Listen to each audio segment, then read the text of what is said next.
After the fighting ended in July, the Thai soldiers knew it wasn't over. They knew another fight was coming. The question wasn't if, but when. And they were right. Hill 350 and the ancient Prasat Kwai temple complex sat in disputed territory along the Thai-Cambodian border. The area had been contested for years, with both sides claiming historical rights to the land. The temple itself dated back centuries, a piece of cultural heritage that made the ground beneath it worth more than just tactical value. But from a purely military standpoint, Hill 350 was what mattered most. The hill was a tactical nightmare. Enemy forces held the high ground with natural rock formations, creating perfect defensive positions. Large boulders dotted the hillside, each one a ready-made bunker. Stone fortifications reinforced what nature had already provided. From up there, defenders had clear sightlines on every approach route. They could see Thai forces organizing in the low ground. They could watch them advance. They could wait until attackers were fully committed before opening fire.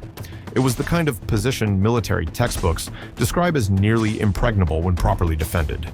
And it was properly defended. The Thai battalion began planning a coordinated operation to retake both the temple and Hill 350. Multiple departments worked together on the plan: infantry, artillery, engineers, logistics. Everyone had a role. The mission objective was clear and simple: get Prasat Kwai temple back, reclaim Thai sovereignty over the area. But simple objectives rarely translate to simple execution. Getting the temple back meant taking Hill 350 first, and taking Hill 350 meant going uphill against an entrenched enemy who could see you coming from half a mile away. The defenders didn't need advanced technology or sophisticated weapons. Gravity and geography did most of the work for them. Every rock on that hill was cover for the defense and concealment for the enemy. Bunkers built from stone gave them protected firing positions. Thai forces attacking from below couldn't shoot through solid rock. All a defender had to do was duck behind a boulder, lob a grenade downhill, and disappear back into cover before anyone could return effective fire. The grenades rolled downhill with gravity doing the work. Meanwhile, Thai soldiers advancing up the slope were completely exposed with nowhere to hide. And then there were the mines. Hill 350 was absolutely covered with them. Not just the main approach, but the entire hillside. Mines everywhere, forming overlapping fields of explosives that covered every possible avenue of advance. You couldn't just pick a different route and avoid them. There was no different route. Every path led through a minefield. Before any assault could happen, they needed a way through. That meant Bangalore torpedoes, long tubes packed with explosives that could be pushed forward and detonated to create a corridor through mined areas. The engineers called it creating a wound in the defensive line, a controlled explosion that would clear a narrow path forward while hopefully triggering any mines in the immediate vicinity. But here's the thing about Bangalore torpedoes: someone has to push them forward. Someone has to be first. Someone has to crawl up that hill with explosives in hand, knowing that one wrong move means stepping on something that will kill them instantly. The Thai engineers did their job. The Bangalore went forward. The explosives detonated. A path opened through the minefield. But once that path was cleared, Thai forces didn't immediately rush in. They held position. They assessed the situation.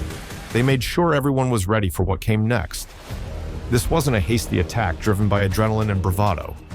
This was a deliberate operation where everyone understood the cost of failure. When command asked if everyone was ready, the response from every soldier was the same: request permission to enter. Not, we're going in. Not, let's do this. Not, send us forward. Request permission to enter. Think about that phrasing for a second. These are combat troops about to assault a heavily defended position. They know people are going to die. They know the odds are stacked against them. And instead of charging forward, every single one of them formally requested permission to advance. It says something about discipline. It says something about training. But more than anything, it says something about commitment.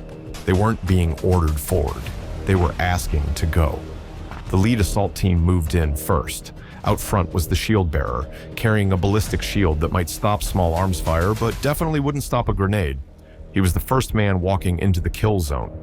Behind him came the rest of the team, moving in single file through the narrow corridor cleared through the mines. Almost immediately, they ran into the next obstacle: wire nets strung across their path. These weren't there by accident. They were deliberately placed to slow down any attacking force and channel them into pre-sighted positions where defenders could engage them most effectively. The nets had to be cut. That meant stopping. That meant soldiers exposing themselves while using wire cutters on thick cable. The team leader and another soldier started cutting, wire by wire, strand by strand. It took time, too much time, but there was no other option. They cut their way through, knowing that every second they spent standing still made them better targets. As they pushed deeper, the team leader spotted something. A small hill within the larger hillside, a raised position with rocks on top.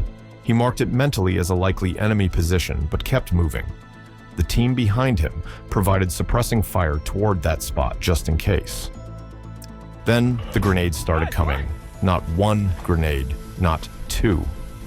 Multiple grenades, coming from elevated positions where defenders could throw them down like they were tossing rocks into a pond. The grenades landed in the middle of the lead team, the group that had penetrated deepest into enemy territory. Explosions ripped through the formation. The second wave immediately opened fire toward the suspected throwing positions, the small hill with rocks on top, the obvious enemy strongpoint. They poured rounds toward it, trying to suppress the grenade throwers and give the lead team a chance to recover. But the grenades kept coming, more than anyone expected. The defenders had stockpiled ammunition up there, and they were using all of it. Grenades arced through the air in clusters, landing among Thai soldiers who had nowhere to hide. The order came down: pull back, extract, get out of the kill zone. During the withdrawal, soldiers in the rear positions watched grenades flying overhead, like they were watching a meteor shower. Except these meteors were live explosives, landing among their friends. Some soldiers made it out under covering fire from the teams that hadn't advanced yet. They ran back through the cleared path, following the same trail they'd used going in. Others weren't as lucky. One soldier remembered seeing the grenades coming down, like drops, falling in such numbers that they looked like rain. The rear guard kept firing, giving the withdrawal as much cover as they could.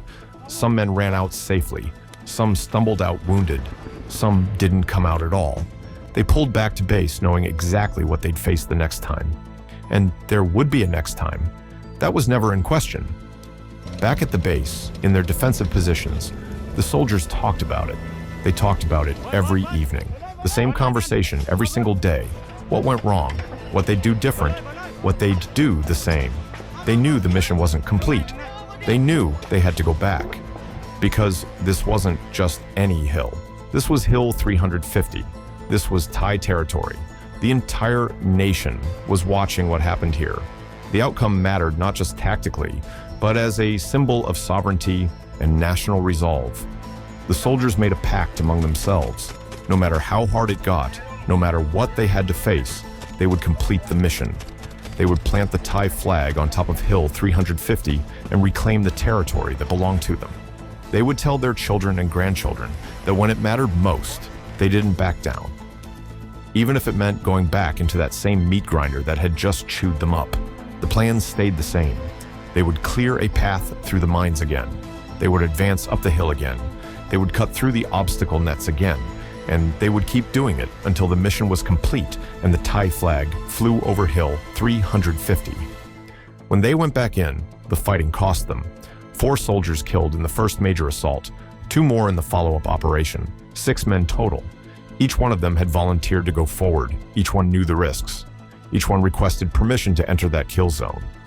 But they cleared the hill, position by position, rock by rock, boulder by boulder, all the way to the top. They fought through every defensive position, eliminated every threat, and secured every meter of ground. When the last enemy position was cleared and Hill 350 finally belonged to Thai forces, again, the commander made a decision.